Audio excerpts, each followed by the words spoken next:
السلام عليكم ورحمة الله وبركاته. نحمده ونصلي على رسوله الكريم أما بعد.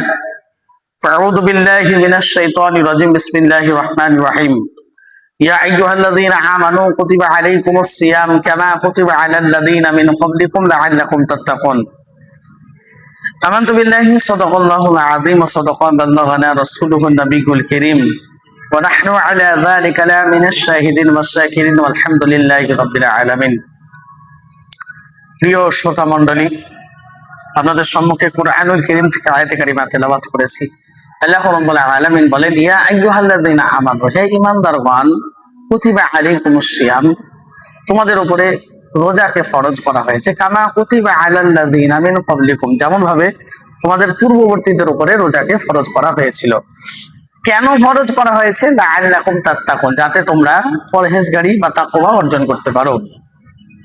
আল্লাহ রাব্বুল আলামিন রমজানুল মুবারক মাসকে রহমতের মাস করেছেন, মাগফিরাতের মাস করেছেন, নাজাতের, জাহান্নামের আগুন থেকে নাজাতের মাস করেছেন। রমজানুল মুবারক মাসের ব্যাপারে আল্লাহ রাসূল সাল্লাল্লাহু আলাইহি ওয়াসাল্লাম মসজিদের মেহরাবে চড়ে বলেছেন, মেম্বারের প্রথম ও দ্বিতীয় এবং তৃতীয় সারিতে পা রেখে বলেছেন যে ওই ব্যক্তি প্রথম, এর মধ্যে এটাও বলেছিলেন জিবরাইল আলাইহিস সালাম, যে ওই ব্যক্তি ধ্বংস হয়ে যাক, ওই ব্যক্তির উপরে আল্লাহর লানাত, ওই ব্যক্তির উপরে আল্লাহর লানাত, যেই ব্যক্তি আল্লাহ রাব্বুল আলামিন তার রহমতের মাস, তার নাজাতের মাস এবং তার মাগফিরাতের মাস পাওয়ার পরেও যে ব্যক্তি নিজের গুনাহকে শেষ করে ফেলতে পারলো না, নিজের গুনাহকে ধ্বংস করে ফেলতে পারলো না, সেই ব্যক্তির উপরে আল্লাহর লানাত। আল্লাহ রাসূল সাল্লাল্লাহু আলাইহি ওয়াসাল্লাম বলছেন, আমিন, আল্লাহ তুমি কবুল করো।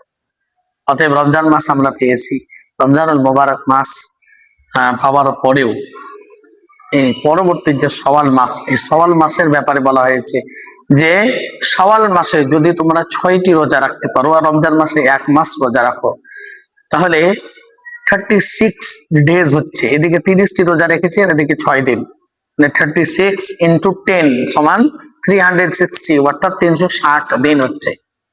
তো চন্দ্র মাস এমনিতেই 359 এবং 60 দিন হয়। তো হাদিসের মধ্যে এসছে যে মান সামা রমাদান সুম্মা আতবাআহু সিত্তান মিন শাওয়ালিন কানা কাসিয়ামিদ দাহর, যে ব্যক্তি রমজান মাসে ফরজ রোজা করলো, ফরজ রোজা করার পরেও শাওয়াল মাসে আবার 6টি রোজা রাখলো, তো হাদিস বলছে মুসলিম শরীফ 1164 নম্বর হাদিস, এখানে বর্ণনায় এসছে এটাই যে 6 দিন সওম পালন করলো সেই ব্যক্তি যেন সারা বছর রোজা রাখে। তাহলে কোন ব্যক্তি রমজান মাসে 30 দিন রোজা রাখলো, আবার 6 দিন শাওয়াল মাসে রোজা রাখলো, তো ওই ব্যক্তি 1 বছর 360 দিন রোজা রাখার নেকি তার আমলনামাতে লিখে দেওয়া হলো। অতএব মা ও বোনেরা, এই 300 শাওয়াল মাসের এই 6টা রোজা আপনারা সম্ভব হলে অবশ্যই করবেন। কাজা রোজা যদি শাওয়াল মাসে না করতে পারেন পরবর্তীতেও করতে পারবেন, কিন্তু শাওয়াল মাসের ফজিলত থেকে বঞ্চিত হওয়ার চাইতে আপনি শাওয়াল মাসে এই 6টি রোজা রাখার চেষ্টা করুন। আল্লাহ রাব্বুল আলামিন আমাদের প্রত্যেককে যেন শাওয়াল মাসের এই 6টি রোজাও যেন রাখার তৌফিক এনায়েত করেন। আসসালামু আলাইকুম ওয়া রাহমাতুল্লাহি ওয়া বারাকাতুহু।